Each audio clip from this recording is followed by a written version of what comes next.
Bonjour à tous et bienvenue sur la chaîne. On se retrouve aujourd'hui pour le taroscope du mois de septembre 2018 pour les Gémeaux, ascendant Gémeaux et lune en Gémeaux. Ceci est un tirage général, donc s'il ne résonne pas avec votre situation, je vous invite à consulter le taroscope de votre signe ascendant et celui de votre signe lunaire afin d'avoir plus d'informations. Alors comme d'habitude, j'ai fait un premier tirage général en 3 cartes au tarot de Marseille que j'ai complété avec une autre carte issue d'un autre jeu pour votre situation sentimentale. Alors j'espère que ça va pas trop s'entendre, mais j'ai très mal à la gorge en ce moment, je suis vraiment pas bien. Donc j'ai pas une super voix, donc j'espère que vous allez quand même réussir à m'entendre. Alors au niveau du premier tirage, j'ai tiré pour vous la carte du pendu, accompagnée de la carte de l'empereur et de la carte de la roue de fortune. Alors avec le pendu, on vous invite à faire une pause, à réfléchir à une situation ou à prendre conscience d'une situation. Pour certains, cette situation pourrait impliquer une forme d'attachement et pour certains, c'est aussi une situation qui pourrait être en lien avec vos racines, notamment avec votre famille ou les gens qui vous sont proches.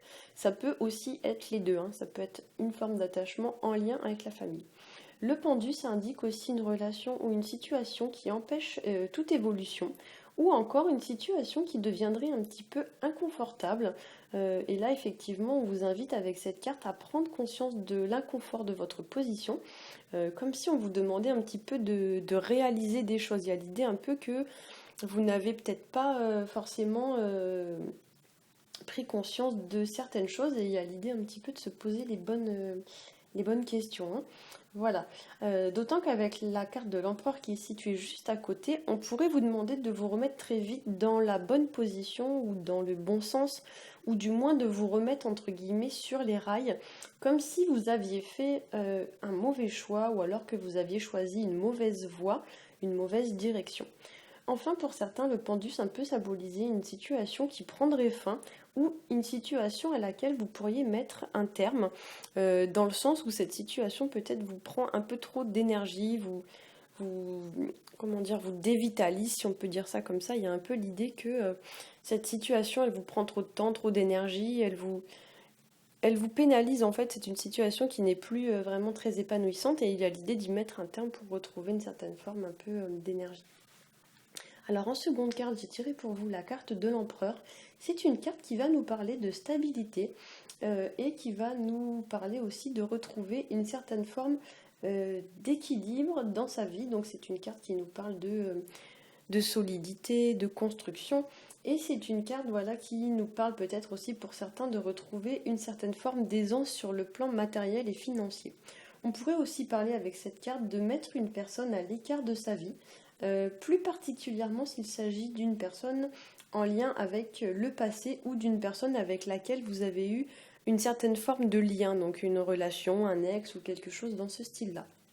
Et il y a un peu l'idée voilà, de mettre de la distance entre vous et cette personne, ou du moins de la tenir à distance ou à l'écart de votre vie, comme si cette personne pouvait venir un peu bouleverser votre équilibre ou votre stabilité. Il y a l'idée un peu voilà, que cette personne pourrait venir ébranler votre petite vie actuelle, votre stabilité retrouvée par rapport à une situation qui s'est passée au passé et vous préférez mettre cette personne à distance. En troisième carte, j'ai tiré pour vous la carte de la roue. Donc la roue de fortune, c'est une carte qui nous parle du temps et c'est une carte qui dans cette configuration pourrait évoquer une situation qui fonctionne bien sur le moment. Donc pour l'instant, cette situation fonctionne bien, tout va bien, mais on vous dit peut-être qu'avec cette situation, dans le long terme, c'est pas forcément une situation qui va être viable. Voilà.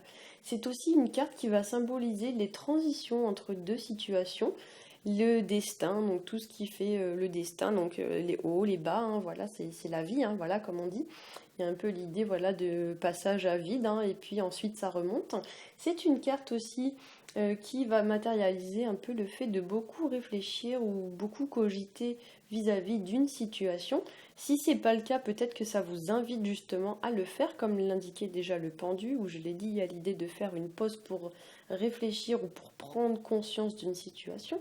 Cette carte peut représenter aussi tout ce qui va être les fluctuations, les changements. Et dans ce tirage, elle donne un peu l'impression que pour certains d'entre vous, un jour ça va et le lendemain ça va plus, hein. Donc il y a un peu l'idée comme ça que vous connaissez une période un petit peu de haut et de bas actuellement. Voilà.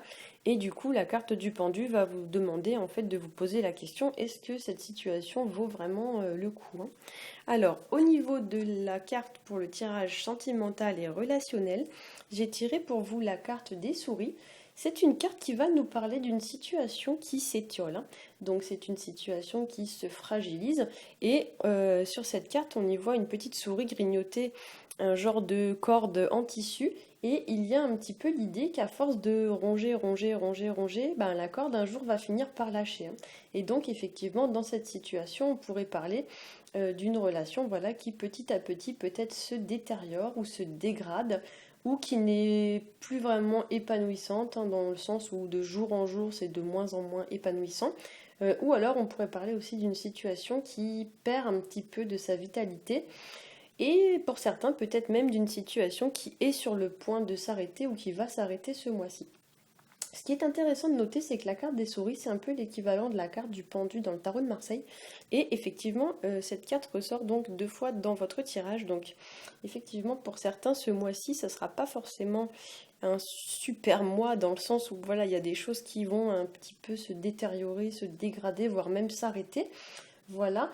La carte des souris, ça peut aussi nous indiquer que quelque chose vous ronge, entre guillemets, de l'intérieur, comme si vous cogitiez, voilà, beaucoup. On avait d'ailleurs cette notion avec la carte de la roue de fortune. Et cette carte peut représenter également le fait de faire beaucoup d'efforts pour une personne ou pour une situation, mais qu'en retour, vous n'êtes pas vraiment comblé. La carte des souris, c'est un petit peu l'idée des menus profits, donc c'est l'idée de faire beaucoup d'efforts pour pas grand-chose. Voilà, comme si vous agissiez entre guillemets en pure perte, hein. Il y a l'idée peut-être que pour certains d'entre vous, vous dépensez du temps, de l'énergie pour pas grand-chose. Et comme l'indique le pendu, il y a peut-être l'idée ici de faire un genre de pause pour se poser les bonnes questions, à savoir est-ce que vraiment ça vaut le coup de continuer. Voilà, alors bien sûr ne vous inquiétez pas, c'est un tirage général, il ne va pas concerner forcément tous les Gémeaux. Si vous souhaitez avoir plus d'informations, vous pouvez consulter le taroscope de votre signe ascendant et celui de votre signe lunaire. Pour ma part, je vous souhaite un très bon mois de septembre et je vous dis à bientôt.